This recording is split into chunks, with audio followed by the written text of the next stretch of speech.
نحمده ونصلي ونسلم على رسوله الكريم اما بعد فاعوذ بالله من الشيطان الرجيم بسم اللہ الرحمن الرحیم۔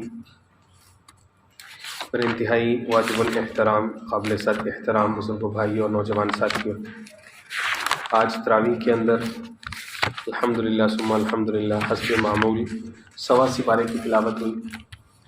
18ویں پارے کا دوسرا نصف اور 19ویں پارے کے پہلے 3 پاؤ تلاوت ہوئی۔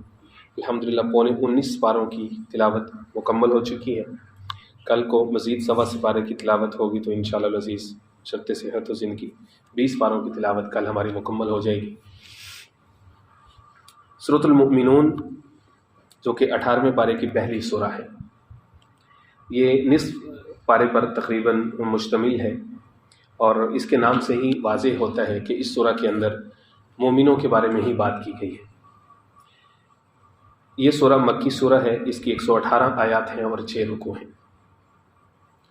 ابتدا میں اللہ جل شانہ عم نوالہ نے اہل ایمان کی کچھ صفات کا تذکرہ فرمایا اور خوبصورتی ملاحظہ فرمائی کہ ان کی صفات کا تذکرہ کرنے سے پہلے ان کی فلاح کی خوشخبری دی ہے اور مومنوں کو کامیاب قرار دی ہے۔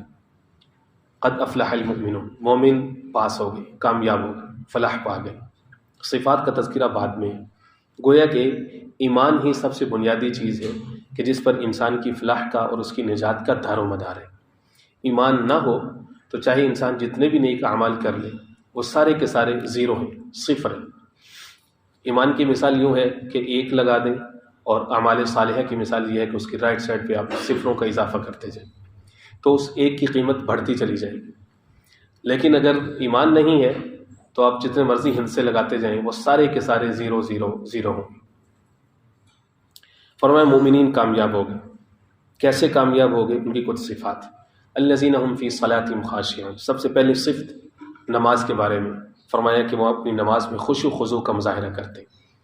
یہ نہیں فرمایا کہ نماز کی پابندی کرتے، کیونکہ جو مومن ہے اس کے بارے میں انڈرسٹوڈ ہے کہ وہ نماز تو چھوڑ ہی نہیں سکتا، اس نے وہ تو ادا کرنی ہی کرنی ہے۔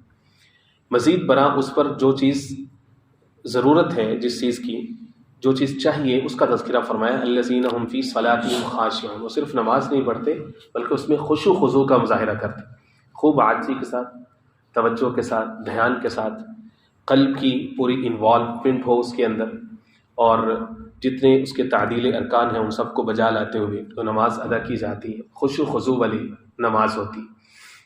ورنہ جو ہے وہ نماز فرمایا کہ وہ ایک پرانے اور میلے اور کالے کپڑے کی طرح اس کے منہ پہ مار دی جاتی۔ اللہ رب العزت سے حفاظت فرمائے۔ ایسے نمازیوں کے بارے میں فرمایا الذین هم یراءون، سورہ ماعون کے اندر ان کی مذمت کی گئی۔ تو اصل نماز وہ ہے کہ جو انسان کے ظاہر و باطن میں اور معاشرے کے اندر تبدیلی لے کر کے، کیا ہوا جو تیری جبین پہ سجدوں کے نشاں ہیں، کوئی ایسا سجدہ بھی کر جو زمین پہ چھوڑ جائے نشاں۔ تو نماز وہ ہے جو تبدیلی لے کر کے۔ تو محض جو ہے وہ اس طرح سے activity for the sake of activity, خشوع سے خالی، روح سے خالی نماز، اس کا کوئی فائدہ نہیں ہے۔ تبدیلی چاہیے، ایسی جو ہے وہ نماز ہونی چاہیے کہ انسان کا قلب و ذہن اللہ کی طرف متوجہ ہو اور دنیاوی خیالات سے اس کو الگ رکھے، پاک رکھے، پاکیزہ رکھے۔ تو جو سر بسجدہ ہوا کبھی تو زمین سے آنے لگی صدا، تیرا دل تو ہے صنم آشنا، تجھے کیا ملے گا نماز میں۔ تو نماز اللہ رب العزت ہم سب کو نماز کی روح نصیب فرمائے، خشوع نصیب فرمائے۔ فرمایا مومنین کی اگلی صفت یہ ہے عن اللغو معرضون، لغو باتوں سے، لغو مجالس سے پرہیز کرتے، جن چیزوں سے کوئی دین کا، شریعت کا، ان کی روحانی ترقی کا کوئی تعلق نہیں ہے، ایسی مجالس سے، ایسی محافل سے اپنے آپ کو محفوظ رکھتے، اور یہ چیلنج ہوتا ہے، اور یہ لیکن یہ ضروری بہت زیادہ ہے۔ انسان جتنا زیادہ لغو اور جھوٹ کی مجالس کا حصہ بنتا ہے اتنا زیادہ اس کا اثر جو ہے وہ اس کے ایمان کے اوپر پڑتا ہے، اس کا ایمان اتنا ویک اور ضعیف ہو جاتا ہے۔ تو حدیث پاک کے اندر بھی ہے ان من حسن اسلام المرء ترکہ ما لا یعنی، اسلام کے آدمی کے اسلام کا حسن یہ ہے کہ وہ لا یعنی چیزوں کو ترک کر دے، کہ جس چیز کا اس سے کوئی تعلق نہیں، دنیا آخرت کی بھلائی سے کوئی تعلق نہیں، اس کو چھوڑ دے۔ والذین هم للزکاۃ فاعلون، تیسری صفت بیان فرمائی کہ وہ زکوٰۃ ادا کرتے۔ چوتھی صفت یہ بیان فرمائی والذین هم لفروجہم حافظون، کہ وہ اپنی شرم گاہوں کی حفاظت کرتے۔ یہ بہت بڑا چیلنج ہے، خاص طور پہ جدید زمانے کا، فتنے کا زمانہ، شہوات کے اتنے نقشے مناظر انسان کے ارد گرد موجود ہیں، بے پردگی، فحاشی اور عریانی کی ایک فضا موجود ہے، ہر طرف سے میڈیا اور ہر طرح کا media, electronic, print media, social media, ہر طرف صرف ایک چیز کی دعوت، فحاشی، عریانی، بدکاری، جنس، بے راہ روی اور سفلی جذبات کو ابھارنا، اور ہمارے نوجوانوں کی ان کی جوانیوں کو گندا کرنا، ان کے اذہان و قلوب کو متاثر کرنا، یہ ساری کی ساری چیزیں، یہ جدید زمانے کا جو استعمار ہے، جو دجالی طاقتیں ہیں، طاغوتی قوتیں ہیں، ان سب کا یہ ایجنڈا ہے کہ جنسی حملہ کہ اس کے اندر ڈال دیا جائے تو انسان کے ایمان کی روح چلی جاتی۔ صلاح الدین ایوبی رحمہ اللہ تو کفر کے خلاف برسر پیکار رہے کہ اکثر حیات ان کی اسی میں ہی گزری۔ ایک قلعہ فتح نہیں ہو رہا تھا حضرت سے، کافی عرصے سے اس کو گھیرا ہوا تھا، ڈیرے ڈالے ہوئے تھے، مجاہدین جاتے تھے لیکن وہ فتح نہیں ہوتا۔ حضرت نے کچھ جاسوس مقرر کیے ہوئے تھے، جو ذہین کمانڈر ہوتا ہے وہ ہر سطح پہ کام کر رہا ہوتا ہے۔ حضرت نے کہا کہ جو ہمارے جو مجاہدین ہیں، جو لڑاکے ہیں، ان کی مینٹل ہیلتھ کا جائزہ لیں، ان کی جو نجی مصروفیات ہے اس کا جائزہ لیں کہ وہ کرتے کیا۔ تو حضرت کو رپورٹ ملی کہ کچھ نوجوان ہیں جو کہ جہاد کے لیے آئے ہیں، اسلامی لشکر کا حصہ ہیں، وہ قریبی عیسائیوں کی بستی، وہ روزانہ رات کو ادھر چلے جاتے ہیں اور وہاں پہ جو ہے وہ فحاشی اور ننگے جو اسکلپچر ہوتے ہیں، جو پرانے زمانے میں مجسمے ہوتے تھے جس کو جدید زمانے میں نیوڈیٹی کہا جاتا ہے، وہ اس کا وہاں پہ مشاہدہ کر کے آتے ہیں۔ ان کے میوزیم ہیں عیسائیوں کے بہت بڑے بڑے، وہاں پہ وہ بڑے بڑے مجسمے ہیں جو کہ سیکس اور جنس کی ترغیب دیتے ہیں، وہ رات کو چھپ کر کے جاتے ہیں اور وہ انجوائے کرتے ہیں، جیسے جدید زمانے میں فلم ہے، ٹی وی ہے، دیگر چیزیں ہیں گناہوں کی طرف لے کے جانے والی، تو وہ ادھر جاتے ہیں اور پھر رات کو صبح سویرے جو ہے نا وہ واپس آ کر کے لشکر میں شامل ہو جاتے ہیں۔ اور مسلمان کے ایمان کو تباہ کرنے والی اس سے بڑی کوئی چیز ہے ہی نہیں۔ شیطان سب سے پہلے فحاشی کی طرف لے کر کے آتا ہے۔ قرآن مجید میں سورہ اعراف میں اللہ نے متوجہ کیا، یا بنی آدم لا یفتننکم الشیطان، شیطان تمہیں فتنے میں نہ ڈال دے، لا یفتننکم الشیطان ان ینزع عنہما لباسہما لیریہما سوآتہما، سب سے پہلے تمہیں ننگا کرنا چاہتے ہیں، تم سے تمہارا لباس، تمہاری شرم و حیا تم سے چھیننا چاہتے ہیں۔ الشیطان یعدکم الفقر ویأمرکم بالفحشاء، سورہ بقرہ میں فرمایا کہ شیطان کیا کرتا ہے، وہ دو چیزیں لے کے آتے ہیں، فحاشی اور فقر۔ جس بھی معاشرے میں جاؤ گے جہاں پر فقر ہوگا سمجھو کہ اس کی ایک وجہ فحاشی ہوگی اور یعنی اور غیرت سے عاری اس کی وہاں کے لوگ ہوں گے، تو تب جا کر کے اللہ رب العزت فقر کا کوڑا اس قوم کے اوپر مسلط کرتے۔ کوئی بندہ اس دھوکے میں نہ رہے کہ پورا یورپ اور مغرب وہ مالدار ہے، پیسہ اور مادے کی بہتات ہے، ساری چیزیں وہاں پہ، لیکن ساتھ میں ان کے ہاں تو رشتوں کی تمیز ہی نہیں ہے، وہاں پہ تو بہت زیادہ عریانی اور فحاشی ہے، تو وہاں فقر کیوں نہیں؟ ہرگز دھوکے میں رہنا۔ جو اہل ایمان ہیں ان کے ساتھ اللہ کا معاملہ اور ہے، کفار کے ساتھ معاملہ اور ہے، ان کے لیے دنیا ہی جنت ہے، ان کو جو کچھ ملنا دنیا میں مل۔ لیکن اہل ایمان یہ اللہ کے لاڈلے ہیں۔ لاڈلا جب بگڑتا ہے کہ چودھری صاحب کا جو بیٹا ہے لاڈلا پنڈ کے اندر وہ بگڑ جائے نا، تو چودھری کیا کرتے ہیں، وہ جو گاؤں کا وہ جو بھنگی ہوتا ہے نا، چپڑاسی ہوتا ہے، اس کو بلا کر کے اسے جوتے پڑواتے ہیں تاکہ اس کا ٹھکانہ صحیح ہو اور اس کو پتہ چلے کہ وہ بادشاہ کا بیٹا ہے، اسے بادشاہوں کی طرح رہنا ہے، اس کے ایٹیکیٹس ویسے ہونے چاہیے کہ نظر آئے کہ وہ شہزادہ، نظر آئے کہ وہ حاکم، نظر آئے کہ وہ حکمران، تو اس کو سیدھا کرتے ہیں۔ تو اہل ایمان کے لیے اللہ رب العزت کا معاملہ اور ہوتا ہے۔ فرمایا کہ دو چیزوں کی تم مجھے ضمانت دے دو، آقا کریم علیہ السلام نے فرمایا من یضمن لی شیئین، جو مجھے دو چیزوں کی ضمانت دے دے۔ ایک وہ چیز جو دو جبڑوں کے درمیان، ما بین لحیہ، دو جبڑوں کے درمیان ہے یعنی زبان، وما بین رجلہ او بین قدمہ، یا دو ٹانگوں کے درمیان، دو رانوں کے درمیان، دو پاؤں کے درمیان جو چیز یعنی فرج، شرمگاہ، دو چیزوں کی ضمانت دے دو کہ اس کا استعمال اللہ اور اس کے رسول کے حکموں کے مطابق ہوگا۔ فرمایا اضمن لہ الجنہ، میں محمد رسول اللہ اس کو جنت کی ضمانت دے دوں۔ چیلنج ہے۔ فرمایا والذین هم لفروجہم حافظون، اہل ایمان وہ ہیں جو اپنی شرمگاہوں کی حفاظت کرتے ہیں۔ والذین هم لاماناتہم وعہدہم راعون، فرمایا اہل ایمان وہ ہیں جو امانتوں کی حفاظت کرتے ہیں اور اپنے عہد کی حفاظت کرتے ہیں، وعدوں کی حفاظت کرتے ہیں۔ والذین هم علی صلواتہم یحافظون، اب فرمایا کہ وہ اپنی نمازوں کی بھی حفاظت کرتے ہیں، اس کی پابندی کرتے ہیں۔ یہ اہل ایمان کی صفات گنوانے کے بعد پہلے فلاح کا مجدہ سنایا تھا، اب فرمایا اولئک هم الوارثون، یہ ہیں وارث، اور وارث بھی کس کے ہیں؟ الذین یرثون الفردوس، جنت الفردوس کے وارث ہیں۔ یہ لوگ جو یہ کام کرتے ہیں وہ جنت الفردوس کے مالک، اللہ کی عرش کے سب سے قریب جو جنت کا ٹکڑا ہے وہ جنت الفردوس ہے۔ انبیاء، صلحاء، صدیقین کا ساتھ نصیب ہوگا۔ فرمایا کہ یہ وہ لوگ ہیں جو اسی جنت الفردوس کے وارث ہیں۔ سورۃ المؤمنون کے مضامین اور بھی کثرت کے ساتھ ہیں، لیکن یہ ہے کہ شروع میں مومنین کی صفات ہیں، اور جو اس کی انتہا ہو رہی ہے آیت نمبر 115 سے 118 تک، آخر میں جو آیات ہیں افحسبتم انما خلقناکم عبثا وانکم الینا لا ترجعون، اس کو وظیفہ سمجھ لیجیے۔ ہر مومن کو چاہیے کہ اس کا سینہ اس سے مزین ہو، اور وہ یہ آیات ضرور حفظ کرے۔ یہ دم ہے، یہ شفا ہے۔ عبداللہ بن مسعود رضی اللہ تعالیٰ عنہ کا ایک شخص پر گزر ہوا جو کہ شدید بیمار تھا، اس کی بیماری کسی کے قابو نہیں آتی، بڑے سارے اطباء اپنا زور آزمائی کر چکے تھے، تب آزمائی کر چکے تھے، لیکن اس کا مرض جاتا نہیں تھا۔ حضرت نے یہ والی جو آیات ہیں سورہ مومنون کی آخری آیت افحسبتم انما خلقناکم عبثا وانکم الینا لا ترجعون فتعالی اللہ الملک الحق لا الہ الا هو رب العرش الکریم ومن يدعو مع الله الها آخر لا برهان له به فانما حسابه عند ربه انه لا يفلح الكافرون وقل رب اغفر وارحم انت خیر الراحمین۔ حضرت نے یہ دم کیا تو اس کا مرض جو ہے وہ جاتا رہا۔ آخر کریم سید المرسلین حضور پاک علیہ السلام کو عبداللہ بن مسعود رضی اللہ تعالیٰ عنہ نے خود آ کر کے اطلاع دی، یا رسول اللہ یہ ہوا ہے۔ حضور پاک علیہ السلام نے فرمایا بڑا اچھا عمل کیا تم نے، یقیناً مجھے جو ہے وہ خوشی ہے کہ میری امت کے اندر ایسے صاحب علم اور ایسے جو ہے وہ ذہین لوگ بھی موجود ہیں۔ اور قرآن مجید تو سارا کا سارا شفا ہے، لیکن آیات کی اپنی اپنی تاثیر ہوتی ہے۔ اس کے بعد سورہ نمبر 24 ہے، سورۃ النور ہے۔ فرمایا کہ علموا رجالکم سورۃ المائدہ، اپنے مردوں کو سورہ مائدہ سکھاؤ، وعلموا نساءکم سورۃ النور، اور اپنی عورتوں کو، اپنی بچیوں، بیٹیوں، بہنوں کو سورہ نور پڑھاؤ، ان کو یہ سکھاؤ۔ سورہ نور کے اندر کثرت کے ساتھ پردے کی، گھرداری کی، چادر چار دیواری کے تقدس سے متعلق، بچوں کی تربیت سے متعلق، بچیوں کی تربیت سے متعلق احکام موجود ہیں، اور یہ واقعتاً نور سے بھرپور سورہ ہے، روشنی سے بھرپور سورہ ہے۔ نور اس کا نام ہے، نور کا مطلب روشنی ہوتا ہے، لائٹ ہوتا ہے۔ یہی جو سورہ ہے اس میں آگے چل کر کے آیت نور موجود ہے۔ اللہ نور السماوات والارض مثل نورہ کمشکات فیہا مصباح، آیت نمبر 35، جس میں اللہ جل شانہ و عمن والوں نے اپنا تعارف پیش فرمایا۔ اللہ اکبر کبیر، ہماری سوچوں سے بڑا ہے، بڑے بڑے علماء، خطباء، اتقیاء، نجباء، صلحاء آگے، لیکن اللہ کی ذات ہماری سوچوں فکروں سے بلند۔ اللہ کی ذات کی کیا تعریف ہے، قرآن مجید نہ اترتا تو شاید ہمارے پاس الفاظ ہی نہ ہوتے کہ ہم اللہ رب العزت کی تعریف کر سکیں۔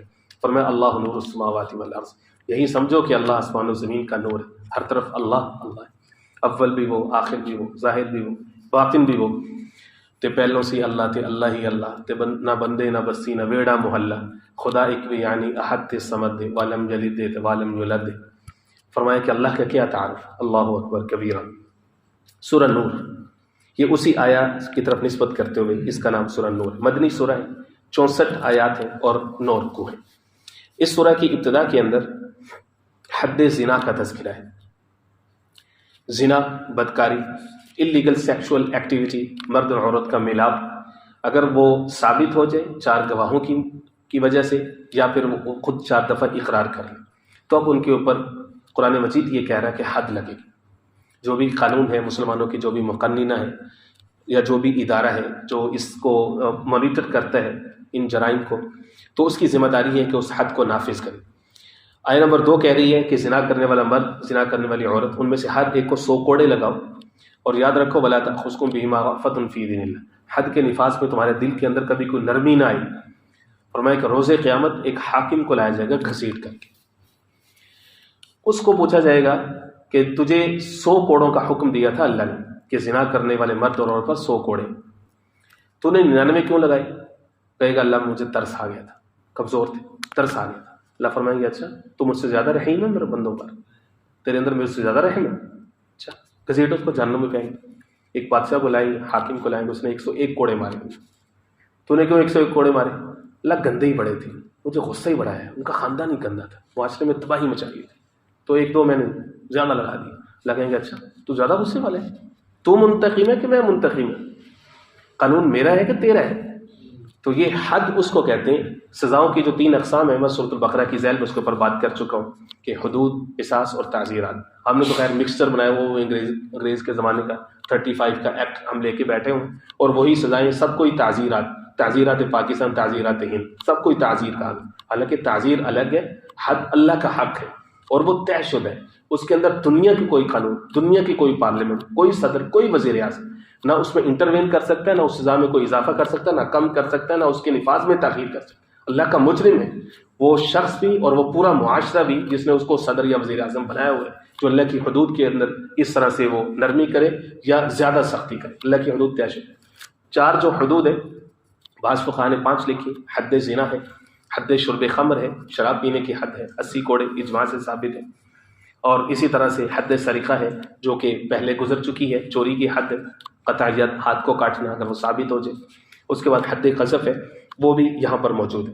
یہاں ابتدا کے اندر ایک تو حد زنا ہے جس میں فرمایا کہ زنا کرنے والا مرد اور زنا کرنے والی عورت کو 100 کوڑے مارے۔ اس حد کی 2 شقیں ہیں، ایک شق یہ والی جو شق ہے یہ اصل میں غیر شادی شدہ کے بارے میں، ان میرڈ کے بارے میں، اگر وہ یہ کام کریں تو اس کے بعد ان کی سزا جو ہے وہ 100 لیشز ہے۔ لیکن اگر وہ شادی شدہ ہے، میرڈ ہے، اور اس کے بعد اگر وہ کسی کا بستر خراب کرے، کسی کی عزت خراب کرے یا اپنی عزت خراب کرے اور وہ زنا کے مرتکب ہوں، وہ گواہوں سے ثابت ہو یا خود اقرار کر لیں، اس کے بعد پھر ان کی سزا ہے رجم، سٹوننگ ٹو ڈیتھ، یعنی ان کو مار دیا جائے گا پتھر مار کے۔ اور قرآن یہ کہتا ہے وَلْيَشْهَدْ عَذَابَهُمَا طَائِفَةٌ مِّنَ الْمُؤْمِنِينَ، اور یاد رکھو یہ جو سزائیں ہیں یہ چھپ چھپا کے نہیں کہ انسانی حقوق والے شور مچا دیں گے، میڈیا چیخ پڑے گا، انٹرنیشنل پابندیاں لگ جائیں گی، سینکشنز لگ جائیں گی، کتنا ظالم معاشرہ، کتنا جابر معاشرہ، انسانی حقوق، لوگوں پر ظلم ہے یہ۔ اللہ نے فرمایا کسی سے ڈرنے کی ضرورت نہیں ہے، وَلْيَشْهَدْ عَذَابَهُمَا، سب کو بلاؤ، سب کے سامنے، سب کو پتہ چلے کہ اللہ کی حد کو پامال کرنے کا نتیجہ کیا ہوتا ہے، اس میں کوئی نرمی نہیں۔ قرآن مجید یہ کہہ رہا ہے وَلْيَشْهَدْ عَذَابَهُمَا طَائِفَةٌ مِّنَ الْمُؤْمِنِينَ، مومنوں کی ایک جماعت، اس لیے فقہاء نے لکھا ہے کہ یوم جمعہ اس کے لیے بیسٹ ہے۔ لیکن یہ اس وقت ہوتا تھا جب جو امام ہوتا تھا یا حکمران ہوتا تھا وہ مسجد میں آ کے خطبہ دیتا تھا، لوگوں کو اصلاح کی بات بتاتا تھا، اس کے بعد پھر مجرمین کو سزا نافذ ہوتی تھی۔ یہ اس زمانے میں ہوتا تھا۔ اب کہاں لوگ وہ بھلی طبیعت والے کہاں سے لے کر کے آئے؟ اب تو بس ایک ہی تانا ہے جی، مولویوں نے مسجدوں اور ممبروں کے اوپر، خطبوں کے اوپر قبضہ کیا ہوا ہے۔ بھائی ہم نے کب قبضہ کیا ہوا ہے؟ اپنے اندر صلاحیت پیدا کرو، آئے نا صدر صاحب جو اسلام آباد کی بڑی مسجد ہے وہاں کے خطبہ دیا کریں، وزیر اعظم سے آیا کریں، بڑی مساجد میں خطبہ دیں، علاقے کے گورنر یا پولیس کے آفیسر آئیں مساجد میں خطبہ دیا کریں۔ کس نے روکے؟ صلاحیت پیدا کریں، ان اداروں میں سے ہو کر کے آئیں گے تو پھر ان کے اندر آئے گا نا۔ جب ادارے ہی وہی ہیں انگریزی ادارے جہاں سے وہ پڑھ کر کے آئیں گے تو وہاں سے تو شراب نوش اور زانی اور بدماش ہی آئیں گے نا، تو وہ کیا کریں گے؟ وہ خطبہ اور نماز کے قابل تو نہیں ہے کہ وہ امامت کر سکے، تو آوے کا آوے ہی بگڑا ہوا ہے۔ اللہ رب العزت سے رحم کی دعا کرتے، رمضان مبارک کا مہینہ ہے، تو یہ والی جو سزائیں ہیں یہ اللہ کی طرف سے مقرر ہیں، طے شدہ ہیں، یہ کرنی ہی کرنی۔ حد قذف ہے، حد قذف یہ ہے کہ پاک دامن مرد و عورت پہ اگر کسی شخص نے تہمت لگائی تو اس کی ذمہ داری ہے کہ 4 گواہ لے کر کے۔ آج کل تو آسان ہے، سوشل میڈیا ہے اور ہر شخص کے ہاتھ میں موبائل ہے، جہاں مرضی جس کا مرضی کردار کے اوپر کوئی بات کر دے، گالی دے دی، کسی کو جو مرضی کہہ دیا۔ فرمایا نہیں، پکڑو اس کو، جس نے کسی کی عزت کو اچھالا اس کو پکڑو 4 گواہ لے کر کے۔ یہ جو ہم گالی لوگ عام طور پہ جو شخص بولتا ہے اس کی زبان کے نیچے، اس کے ہونٹ کے نیچے 5-7 گالیاں پڑی ہوتی ہیں۔ بھائی کسی کی ماں بہن کو کے بارے میں تم بات کر رہے، لاؤ پکڑو اس کو، لوگوں کے سامنے لے کر کے آؤ۔ تم نے فلاں کی ماں بہن کی عزت کو اچھالا ہے، چل لے کر کے آ 4 گواہ، نہیں چل تیار ہو شاباش، 80 کوڑے اس کو مارو سب کے سامنے۔ ولا تقبلوا لهم شهادة ابدا، فرمایا کہ آئندہ سے اس کی گواہی بھی قبول نہیں، اس کی ایکسٹرا صلاح اس کے ساتھ ہے۔ اگر وہ گواہ لے کر کے آتا ہے، 3 گواہ آ جائیں، چوتھا مکر جائے یا 3 ہی لا سکے تو ان تینوں کو بھی بیچ میں لے کر کے آئیں۔ یہ آسان ہے، کسی کی عزت کے بارے میں اچھال کے تو آگے سے آگے میسج فارورڈ ہوتے ہیں، تب تک وہ بندہ جب صفائی دیتا رہے اور ادھر سے جناب بعد میں معافی بھی مانگ لے تو کیا ہوگا؟ جس کی عزت خراب ہونی تھی وہ تو ہو چکی ہے۔ حد قذف ہے، یہ آیت نمبر 4 کہہ رہی ہے۔ اس کے بعد لعان ہے۔ لعان کہتے ہیں کہ مرد اپنی عورت کے بارے میں یہ گمان کرے کہ وہ زانیہ ہے یا اس کے کسی کے ساتھ تعلقات ہیں۔ اب جو ہے وہ اس کو کہا جائے گا کہ بھائی 4 گواہیاں لے کر کے آؤ۔ اب عورت کو کہا جائے گا کہ بھائی تم اپنی صفائی میں 4 دفعہ تم قسمیں کھاؤ۔ اگر دونوں میں سے کوئی ایک پیچھے ہٹ جاتا ہے تو جو مجرم ہے اس کو پکڑا جائے گا، اور اگر دونوں ہی ایک گواہ لے جاتا ہے اور دوسری عورت قسمیں اٹھا لیتی ہے تو فرمایا اب قاضی دونوں کے درمیان میں سپریشن کروا دے گا، جج دونوں کے بیچ میں عدالت دونوں کو الگ الگ کر دے۔ اب اللہ کے حکم کا جو ہے ان کا انتظار ہوگا کہ ان میں سے کون سچا کون جھوٹا، ان کے دونوں جدائی کرا دی جائے۔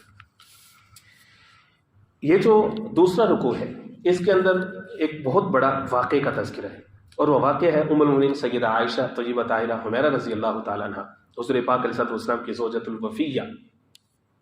ان کے بارے میں منافقین نے بہت بڑا پروپیگنڈا کیا۔ ایک غزوہ سے واپس ہی آ رہے تھے تو اماں جان کا ہار گم ہو گیا، اماں جان اس ہار کی تلاش میں چلی گئی۔ تو جو قافلہ جب چلنے لگا تو اس زمانے میں رواج یہ تھا کہ جو عورتیں ہوتی تھیں وہ ایک کجاوا ہوتا تھا، ڈولی ٹائپ ایک چیز ہوتی تھی جس کے اندر عورت کو بٹھایا جاتا تھا، اور پھر وہ اس کو اٹھا کر کے اس کو جو سواری تھی اونٹ تھا اس کے اوپر بٹھایا جاتا تھا۔ تو اماں جان بظاہر ہلکی پھلکی سی تھیں، تو اس وجہ سے وہ جس نے آ کر کے کجاوا اٹھا کر کے اوپر رکھا، وہ جو ڈولی اٹھا کر کے اوپر رکھی، اس کو محسوس نہیں ہوا بیچ میں کوئی ہے کہ نہیں ہے۔ خیر قافلہ روانہ ہو گیا، تو اس کے بعد اماں جان جب واپس پہنچی تو قافلہ جا چکا تھا۔ اماں جان کی ذہانت تو کمال کی تھی، اماں جان وہاں پر سو گئی، اپنے اوپر چادر لے کے لیٹ گئی کہ ظاہر جب بھی پتہ چلے گا تو وہ اسی جگہ پہ واپس پتہ کرنے کے لیے آئے۔ طریقہ یہ ہوتا تھا، آج بھی قدیم زمانے میں بھی یہی طریقہ تھا کہ جب بھی کوئی قافلہ جاتا تھا کچھ لوگوں کو پیچھے کوئی منزل پیچھے چھوڑا جاتا تھا کہ بھئی تم بعد میں آنا، تاکہ اگر کسی کو کوئی گم شدہ چیز راستے میں رہ گئی ہے، دیکھتے دکھاتے کوئی بندہ گم ہو گئے تو تم اس کو پھر لیتے آؤ، ساتھ آؤ۔ صفوان بن معطل رضی اللہ تعالیٰ میں ایک صحابی ہیں، بدری صحابی ہیں، حالانکہ ان کی ڈیوٹی یہ تھی کہ وہ بعد میں پیچھے پیچھے رہیں گے۔ جب وہ اس مقام پر پہنچے تو اماں جان کو انہوں نے چونکہ پردے کے احکام سے پہلے دیکھا ہوا تھا، عمر بھی چھوٹی تھی تب، تو وہ پہچان گئی، تو انہوں نے اونچی آواز سے سبحان اللہ، استغفر اللہ، یا جو بھی الفاظ ہوتے ہیں توجہ دلانے کے وہ کہے، تو اماں جان کو فوری طور پر پتہ چل گیا، انہوں نے پردہ کر لیا اور انہوں نے اپنا اونٹ بٹھایا صفوان رضی اللہ تعالیٰ عنہ، اور اماں جان اوپر سوار ہوئی، اور پھر وہ پورے راستے پیدل جو ہے نا وہ نکیل پکڑ کر چلتے گئے۔ آگے جہاں پر بھی قافلہ ٹھہرا ہوا تھا وہاں پر جب پہنچے تو وہاں پر منافقین موجود، عبداللہ بن ابی رئیس المنافقین، انہوں نے شور مچا دیا کہ یہ کیا ہو گئے، یہ تو پیغمبر کی بیوی ہے، اور یہ شخص نعوذ باللہ معاذ اللہ، اللہ معاف فرمائے، ہمارے زبان پہ تو وہ الفاظ نہیں آ سکتے جس طرح سے ان ظالموں نے پروپیگنڈا کیا حضور پاک علیہ السلام پر۔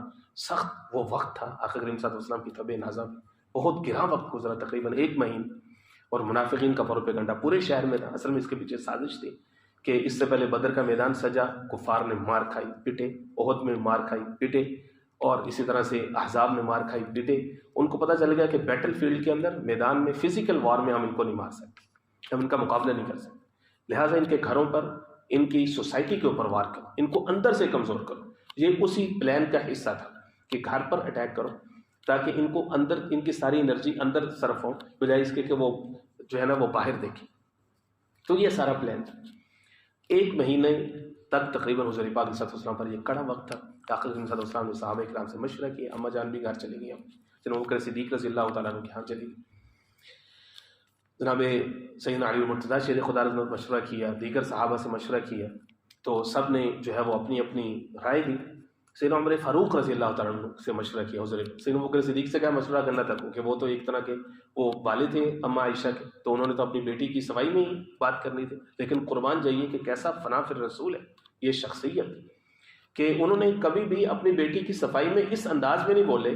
آج کا کوئی باپ ہوتا تو وہ فوراً چڑھ جاتا داماد کے اوپر کہ تمہاری یہ ہمت، تمہاری یہ جرت، تو میری بیٹی کے بارے میں یہ سوچو اور تم لوگوں کی باتوں میں آ جاؤ۔ اللہ اکبر کبیر۔ سیدنا ابوبکر صدیق رضی اللہ تعالیٰ عنہ جیسی شخصیت، فنا فی الرسول، حضور کی محبت میں اس حد تک ڈوبے ہوئے، کوئی ایسی بات نہیں کی، خاموشی اختیار کی، مکمل خاموشی۔ انہوں نے بھی اس طرح سے اماں جان کی والدہ نے بھی کوئی بات نہیں کی ایسی۔ سیدنا عمر فاروق رضی اللہ عنہ نے مشورہ کیا، عمر تیرا کیا خیال ہے؟ عمر فاروق کا کیا کہنے، حضور پاک صلی اللہ علیہ وسلم نے خود فرمایا کہ عمر تیری زبان پر اللہ نے حق کو جاری کر دیا۔ عمر تیرا کیا خیال ہے؟ یا رسول اللہ، میرا ایک سوال ہے آپ سے، میرا سوال آپ سے یہ ہے کہ عائشہ کا نکاح آپ سے کس نے کروایا تھا؟ آپ ہی نے تو فرمایا، حضور پاک صلی اللہ علیہ وسلم نے فرمایا کہ میں نے کبھی کسی جگہ پہ بیٹی دی یا کسی نے مجھے اپنی بیٹی دی اس وقت تک نہیں ہو سکا جب تک کہ اللہ رب العزت نے بذریعہ جبرائیل مجھے اس کی اجازت یا حکم نہیں دیا۔ تو ہر چیز کا فیصلہ میرے ساتھ، رشتے جتنے جڑے ہیں وہ اللہ کا فیصلہ تھا۔ یا رسول اللہ، عائشہ کے ساتھ آپ کا نکاح میں نے کیا تھا، ابوبکر نے کیا تھا، کس نے کیا تھا؟ حضور پاک علیہ السلام نے اشارہ کیا، اللہ نے کیا تھا۔ یہ اشارہ کرنا تھا کہ سیدنا عمر فاروق رضی اللہ تعالیٰ عنہ نے تلوار نکالی میان سے، یا رسول اللہ آپ آرام سے اپنے گھر بیٹھیں، آپ تشریف رکھیں، آپ پریشان نہ ہوں، معاذ اللہ ہمارا رب اتنا بھولا نہیں کہ آپ پاک ہوں، آپ پاک ہوں اور آپ کے بستر پر آنے والی عورت سے ایسی غلطی سرزد ہو جائے، یا رسول اللہ نہیں ہو سکتا، عمر کا ایمان نہیں مانتا۔ اللہ نے فرمایا جبرائیل دوڑ کے جا، اللہ کوئی آیت دے تو لے کے جاؤں، کوئی صورت دے تو لے کے جاؤں۔ اللہ نے فرمایا نہیں، آج ایسے ہی جا، وہ جو عمر کہہ رہا ہے نا وہ ریکارڈ کر کے لے آ، وہی قرآن بنا کے نازل کر دو۔ عمر فاروق رضی اللہ عنہ نے جو فیصلہ کیا، جو حضور صلی اللہ علیہ وسلم کے سامنے اپنی معروضات رکھی، یا رسول اللہ پاک مردوں کے لیے پاک بیوی ہیں، ناپاکوں کے لیے ناپاک، آپ پاک تو آپ کے بستر پر آنے والی عورت بھی پاک ہے. اللہ کو یہ ادا اتنی پسند ہے، یہ انداز اتنا پسند ہے کہ یہ آیات ہوتا ہے. ہمیں فرمایا کرتی تھی کہ میں رو رہی تھی اور میں یہ سوچتی تھی کہ اللہ ضرور میرے حق میں فیصلہ کرے، میرے حق میں ضرور فیصلہ، لیکن مجھے اتنا نہیں پتا تھا کہ اس حد تک اللہ رب العزت میری صفائی دیں گے کہ 10 آیات 10 یا 20 آیات میری صفائی میں اتریں گی، اور تا قیامت اماں جان کے روحانی بیٹے اور بیٹیاں قیامت تک اس کی تلاوت کرتے رہیں گے. مجھے اتنا اندازہ نہیں تھا کہ رب العزت میرے اوپر اتنی مہربانی فرمائی.